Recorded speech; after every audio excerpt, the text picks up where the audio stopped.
Thank you, Mr. Chairman, and thank you, Director Wray, for being here with us today. Before I ask anything, let me just echo the comments made by others, and especially the ranking member, decrying the state of political violence in this country. It's completely unacceptable. We have a democratic system that allows for us to disagree, but not to take those disagreements to violence. That's what we have elections for. And I want to also thank you and all of the FBI for the work that you do, and frankly, the abuse, unwarranted abuse and criticism that have been directed to you by conspiracy theorists and others.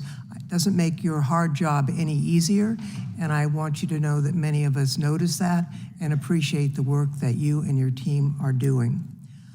Let me just ask a couple of quick questions. First, many of us are interested in the motives of the shooter here. When it's an assault on a political figure, you immediately assume there's a political motive, and that may be the case here. We don't know yet. But I was interested in what you're seeing on his phone. The press has reported that he had pictures not only of Mr. Trump, but of Mr. Biden and various other members, political figures. Can you discern, was there an element of mainly Republicans, maybe Democrats? Was it all over the board? Can you enlighten us about that? Well, this is a place where it's particularly important for me to reiterate the caveat that I've included before, because in this instance in particular, we have a lot of legal process out for additional accounts and things like that that the shooter is associated with. So we're hoping to learn more, and we're still exploiting a number of the digital devices. Right. I think it's fair to say that we do not yet have a clear picture of his motive, and I think it's important for me to explain, because I understand, of course, why everybody wants to know the answers to those questions. Often in an investigation, from interviewing people that the subject was in close contact with, looking at the individual's social media accounts, messages, often things, physical evidence in the person's residence. You might see a manifesto, things like that. We're not seeing that yet, but we are digging in hard, because this is one of the central questions for us. What I can say is that the shooter appears to have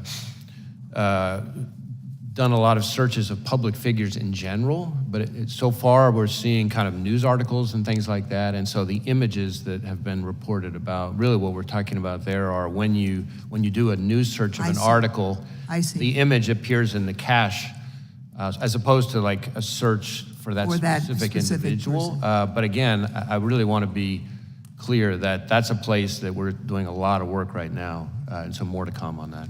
Well, I thank you for that clarification. We're interested also in the role of access to weapons when it comes to this terrible crime. The shooter used a semi-automatic rifle, really a weapon of war, that sadly has also been used in mass shootings around the country, including in my own district. It seems to me that the assault weapons ban that was once in place has to be a part of the national answer to curbing the epidemic of gun violence in America. I wonder if you could, with your help, Director Wray, understand a few aspects of the investigation. It's my understanding that the Bureau of Alcohol, Tobacco, Firearms, and Explosives, ATF, was quickly able to trace the gun's purchaser, using records from an out-of-business gun store, records that the government is required to correct. Some of my colleagues on the other side of the aisle have suggested that collection should stop. There have been efforts to digitize it, which have been resisted. Can you tell us about how the origin of this gun purchase was discovered and the technology used? I guess what I can say is we located a number of firearms associated with the shooter and his family. I think it was a total of, 14 in the house. The weapon that he used for the attempted assassination was an AR-style rifle that was purchased legally. that he, is my understanding, acquired, I think bought actually from his father, who was the one who originally bought it, again, legally. Thank you, Mr. Chairman. My time has expired, so I yield back.